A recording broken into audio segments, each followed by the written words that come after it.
G'day guys, welcome back to episode 3. We're back in the shed. Alright, let's see what we've got in terms of opening up the tool packages.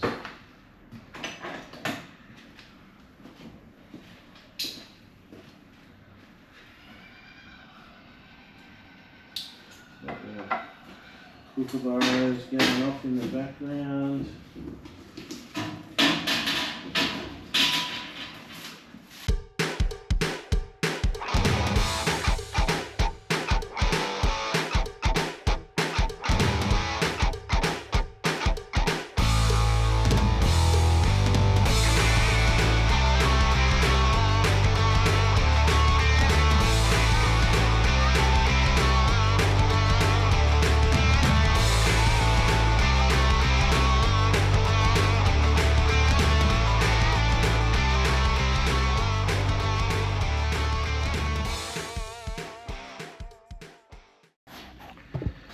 Alrighty, we fitted the upper engine support bar. It's gripped onto the tow hook holding the top of the engine up. Not gonna lie, I'm a bit nervous that this thing's holding the engine up, but let's get stuck in and yeah, drop out the subframe from underneath.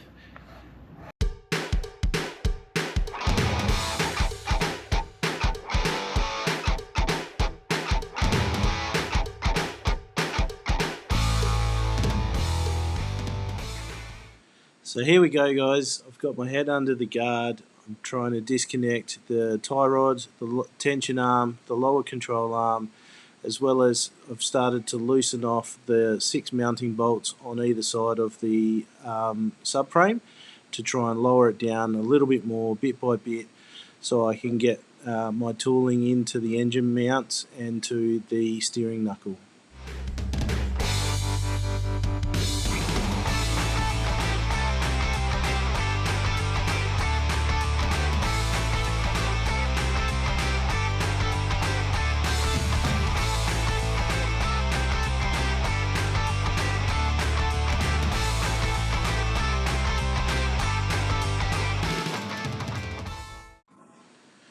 This section here, I'm removing the passenger side engine mount with a 16mm nut, a 1/2 inch ratchet bar and a heap of extensions.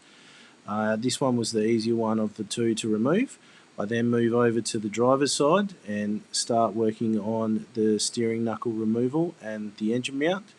The passenger side, or the driver's side, sorry, engine mount was far harder to remove. Showing you off my SP Tools external e-Torx bits. You need those for the steering knuckle to remove the bolt there. Good old BMWs using exotic bolts as usual.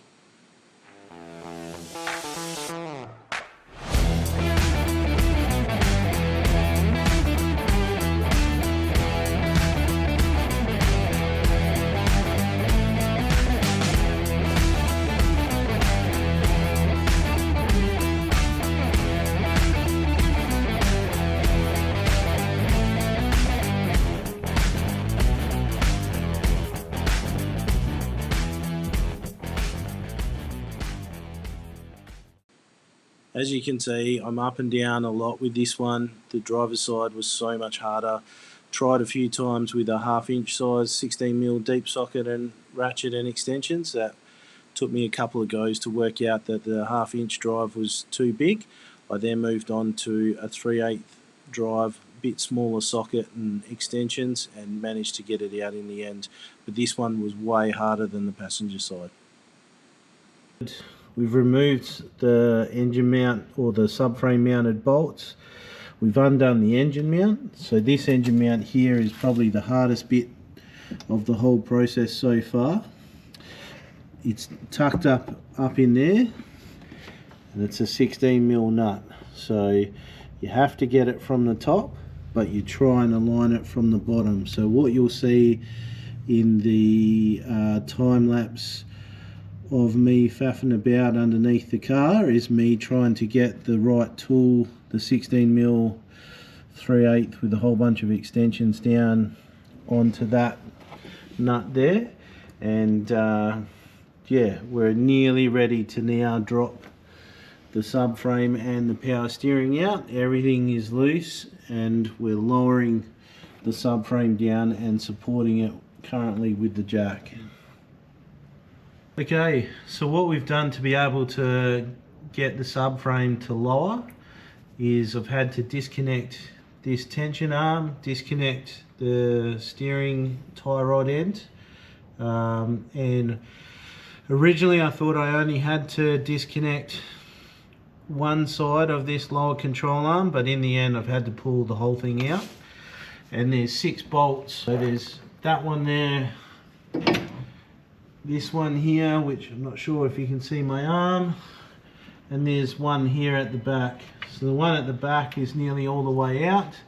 The middle one I've already pulled all the way out, and I've done that on both sides. So now it's just a case of lowering the subframe bit by bit, because we've still got a coolant hose attached to the subframe, and at this point in time I've still got the power steering hoses attached to the steering rack.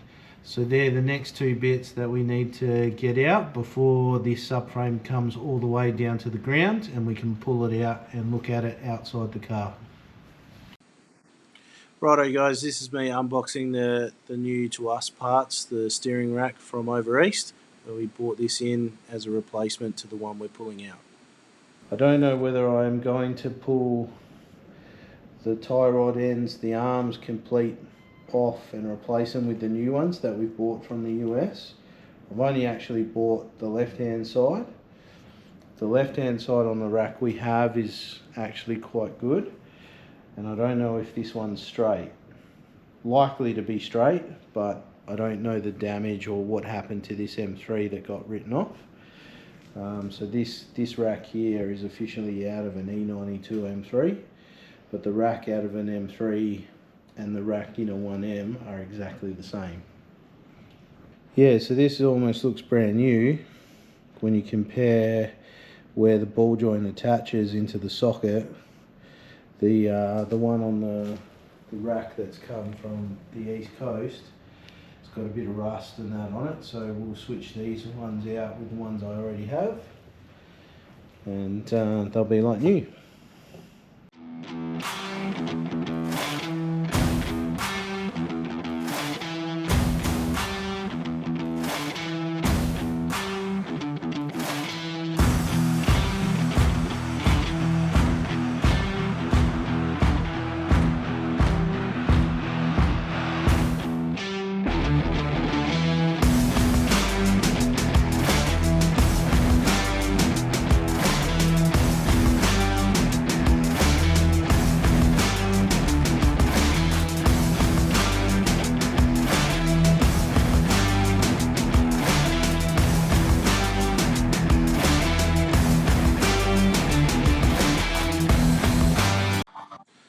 This is the final stages of the subframe coming down. At this point here, you got caught up on a bit of wiring harness.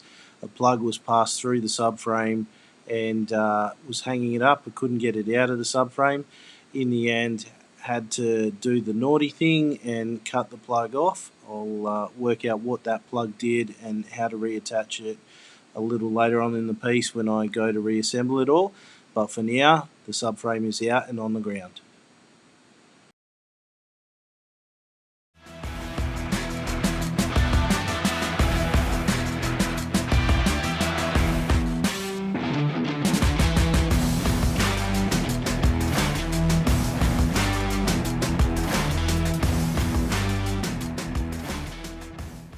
A little bit of detail on the damage. So we've got a torn engine mount here. So not only has the rack been damaged, but the engine mount is torn. So a fair bit of force has come through the front subframe. We've got the broken casting on the rack, which I'll pull out and I'll show you shortly. And then we've got a bit of an impact mark and a small crack here that we will weld up and fix. But also on the underside here along the weld, you can see a long crack pretty much all the way along the weld. So we're going to get that subframe welded up and reinforced. And if you hang tight, we'll do some measurements to make sure, and I'll demonstrate the measurements that we do to make sure that this subframe is still square and still usable in the car for future when we get the new rack in. So hang tight. Righto, so in terms of the measurements to ensure that it's still square, we've got our 6 bolt holes for the subframe that mounts to the chassis rails. So we're going to go diagonally and go from the back left to the front right, and we get about 1115 millimeters center to center. And now we're going to do the same thing, so back right, back right, front left again, and we're about the same, 1115. Plus I'll take 1 or 2 mil, we're pretty square, so I'm pretty confident the subframe's still usable. Another point to make around the subframe still being usable is none of the bolts were bent or misshapen when we dropped the subframe out. So it literally dropped straight out, wasn't torqued up or not square, so pretty confident it's all reusable. We're just going to weld up and strengthen up some things, and we'll pull some of this damage out and show you a bit more detail.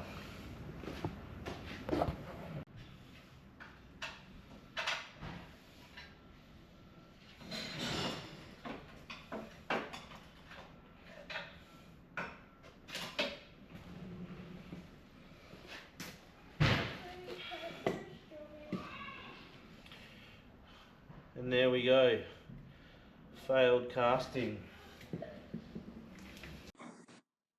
Here I am separating the engine mounts from the subframe, showing you guys what they look like, prepping the subframe to send off to get welded up and repaired.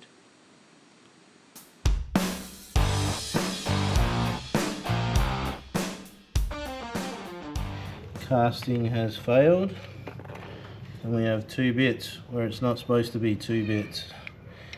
So we will see if we can get it repaired, but we have some chunks missing, so not looking likely, but we'll try. You never know, a good fabricator might be able to alley weld that up, put some material in there and have it usable. Thanks for all your guesses. You were right, we had damage to power steering rack. There it is at the bottom. This is the subframe. I'm going to take this away, get this welded up, and then go through a few more details of the car prep for episode 4. And yeah, thanks for joining us on this one, and that's it for now in the shed. Cheers.